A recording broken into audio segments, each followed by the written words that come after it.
ભરૂચ જિલ્લા પંચાયતની આછોદ બેઠકમાં શાંતિપૂર્ણ રીતે મતદાન પૂર્ણ થયું હતું। ભરૂચ જિલ્લાની પંચાયતની આછોદ બેઠકમાં સવારથી જ મતદારોમાં ઉત્સાહ જોવા મળ્યો હતો। વૃદ્ધોએ મોટી સંખ્યામાં મતદાન કરી પોતાની પવિત્ર ફરજ બજાવી હતી। મતદાન માટે વહેલી સવારે મતદાન મથકોમાં મતદારોની લાંબી લાઈનો જોવા મળી। આછોદ બેઠકની પેટા ચૂંટણી માટે 29 ગામના 42 બૂથો પર મતદાન શરૂ થયું હતું। આછોદ બેઠક પર 32,498 મતદારો પોતાનું મતદાન કરશે।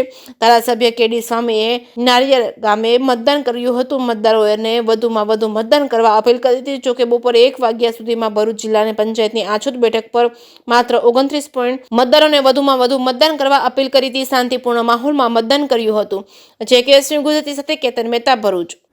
આજે ભરૂચ જિલ્લાની આછોદ જિલ્લા પંચાયત સીટનું જ્યારે મતદાન થઈ રહ્યું છે ત્યારે નારિયેળ બૂથમાં મેં પણ મતદાન કર્યું છે। અને આજના દિવસે તમામ મતદારોને હું નમ્ર વિનંતી કરું છું કે આપ સૌ ભારતીય જનતા પાર્ટીના ઉમેદવારને મત આપી ભવ્યથી ભવ્ય વિજય બનાવશો। કારણ કે ગુજરાતની સરકાર અને કેન્દ્રની નરેન્દ્ર મોદી સાહેબની સરકારે આ વિસ્તારમાં ખૂબ કામ કર્યા છે।